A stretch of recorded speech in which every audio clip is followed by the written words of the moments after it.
So, nasa na po ngayon, Kong? Ano na status ngayon yung proposal na yan? Ipinasa ng Kongreso ang Kalinga Act on second reading nung isang araw with it being authorizing the President to suspend it. At sana kapag may kapangyarihan na ang Pangulo para isuspende ang buwis, gagamitin ito. Ngunit, actually kung pwede kong banggitin ito ngayon, sinabihan ako na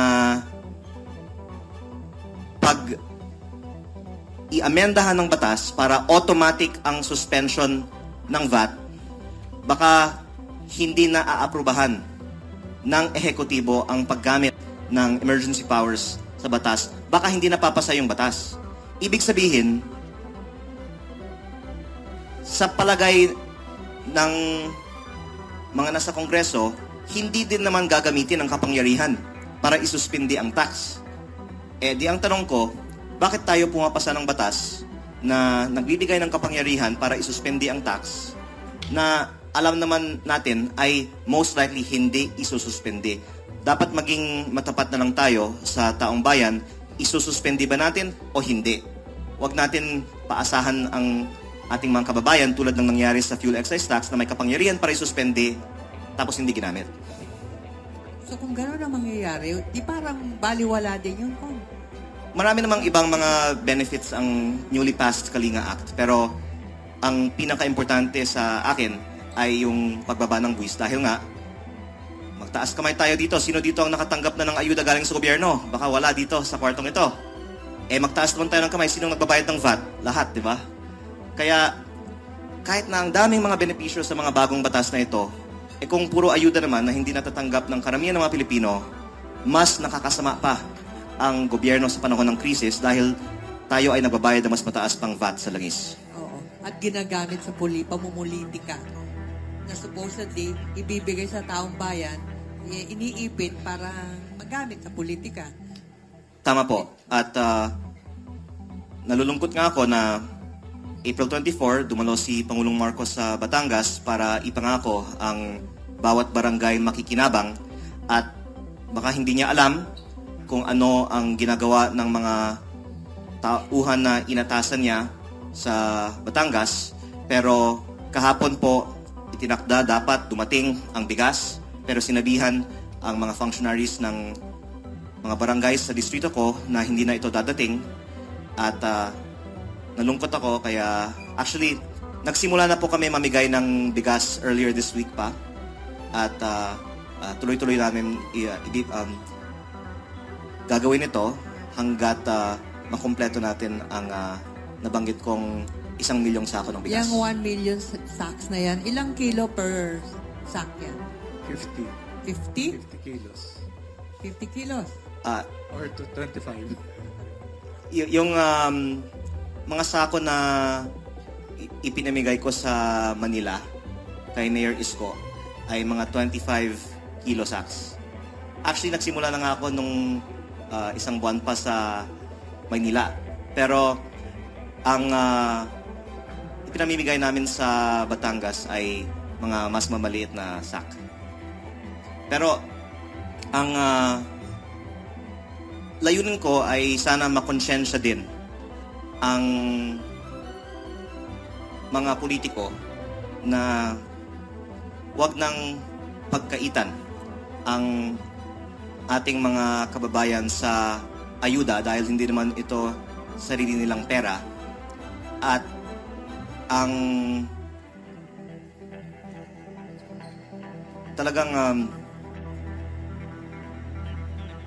I think very, very depressing thing is yung practice na ito na may ayuda na nga na pinopondohan ng mga taxpayers na hindi pa ipinamimigay sa mga tao dahil sa politika sa probinsya.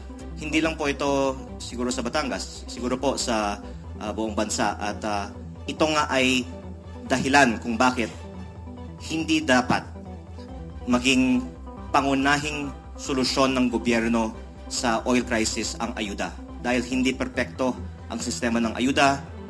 Kung hindi man ito perpekto, ibaba na lang natin ang buwis. Kung lipat muna tayo sa issue naman ng DPWH. I remember na nung bagong upo ka as congressman, may kinasuhan kang district engineer sa distrito mo. Dahil, di ba, nagsuhol yata ng 3 million.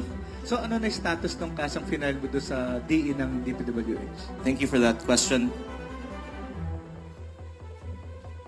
The DOJ accepted the complaint that I filed, kaya may kaso na at may schedule para sa trial. Hindi ko lang po ma-memorize kung ano yung petsa ng So, sa, trial sa RTC to, hindi sa ombudsman. sa RTC. Pero ngayon ko lang natututunan ang mga proseso sa ating legal system. Napakadami palang mga steps. Nagtatagal sa piskalya. Opo, mula nung isinampa ko ang kaso sa Setyembre, ang dami pang dinaanan ang complaint ko. Pero tinanggap naman yung charge. Pero maraming mga steps pala bago magkaroon ng trial. Bago i-file ng fiscal sa court. Na-file na, pero ang tagal nga po talaga ng proseso. At hindi ito yung plano kong buksan sa kapihan natin ngayong araw kasi ito po ay binubuo ko pa.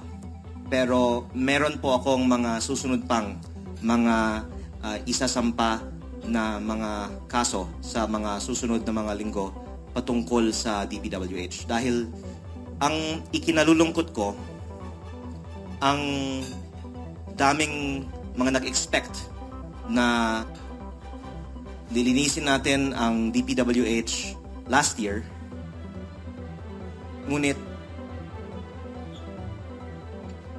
nag-focus sa Bulacan 1st District Engineering Office ang mga investigasyon at maganda kung pwedeng paliwanag kung paano naman ang lahat ng ibang mga district engineering offices ng Pilipinas. Ngayon, nirerespeto ko ang aking mga kasamahan sa Kongreso at kung sasabihin ko naman na lahat ay dapat itrato tulad ng Bulacan 1st District Engineering Office, baka maraming mas lalong magagalit sa akin. Pero ang masasabi ko, sa Batangas, kung ano ang nakita sa Bulacan 1st District Engineering Office, yan din ang nakikita ko sa mga DPWH projects sa amin. Kaya bakit sa Bulacan 1st District Engineering Office lang may mga district engineers at ibang mga DPWH officials na tinatrato ng ganun, at sa Batangas, yung mga gumawa ng lahat ng mga substandard flood control projects ay malaya pa. Actually, Twinkle, yan yung trabaho supposedly ng ICI eh.